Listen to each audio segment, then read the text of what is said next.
Halo teman-teman semua, selamat datang di video pembahasan kita kali ini. Saya Nadia Kartika Putri, selaku mahasiswa S2 Teknologi Pendidikan Universitas Negeri Jakarta, akan membahas dua model penting dalam Human Performance Technology atau HPT. Sebagai mahasiswa S2 Teknologi Pendidikan, penting bagi kita tentunya untuk memahami bagaimana model-model ini membantu menganalisis kinerja dan merancang intervensi yang tepat. Nah, sebelum kita bahas modelnya, kita perlu tahu dulu apa itu Human Performance Technology. HPT atau Human Performance Technology adalah sebuah pendekatan sistematis untuk menganalisis masalah kinerja, menemukan penyebabnya, lalu merancang solusi yang tepat. Berbeda dengan sekadar memberikan pelatihan, HPT juga melihat faktor lingkungan, proses kerja, sistem penghargaan, bahkan desain organisasi. Tujuannya jelas, yaitu untuk memastikan kinerja individu dan organisasi selaras dengan tujuan strategis yang ingin dicapai. Setelah paham definisi dari HPT, yuk kita bahas model-model di dalamnya. Nah, pada video kali ini akan dibahas dua model.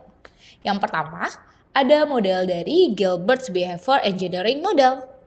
Model ini dikembangkan oleh Thomas Gilbert yang dikenal sebagai Bapak HPT. Gilbert berpendapat bahwa ketika kinerja seseorang tidak sesuai harapan, masalahnya seringkali bukan pada individunya, melainkan pada sistem yang mendukungnya. Pada model ini terbagi menjadi dua faktor yang mempengaruhi kinerja, yaitu ada faktor lingkungan dan faktor individu. Pada faktor lingkungan terbagi lagi, ada data, instrumen, dan insentif. Berbicara tentang data, apakah orang tahu apa yang diharapkan dari mereka?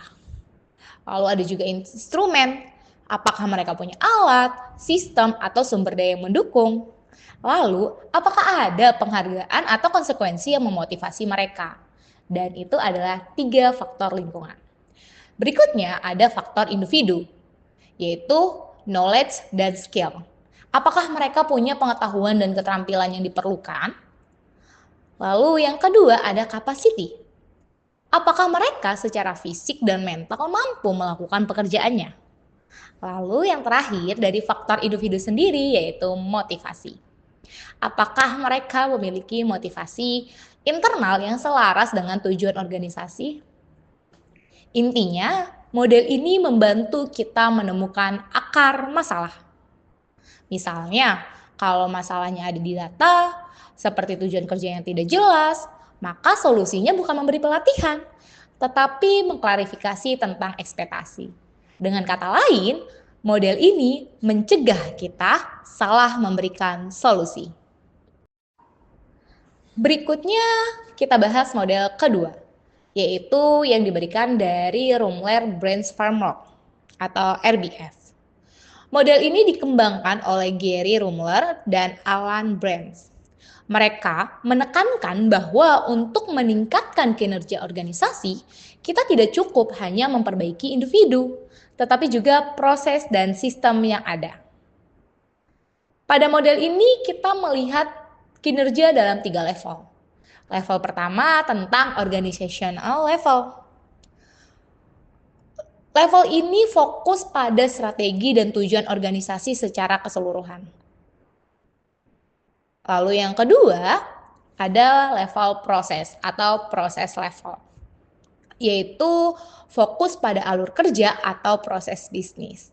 Dan yang ketiga, ada job perform level, yaitu fokus pada individu atau timnya. Model ini menganalisis 3 hal pada setiap level. Ada goals, design, manajemen.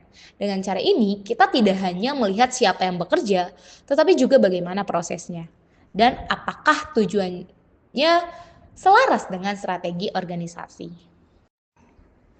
Jika dibandingkan dari kedua model, model pertama yang disampaikan oleh Gilbert lebih fokus pada diagnosis penyebab masalah kinerja di level individu dan lingkungan.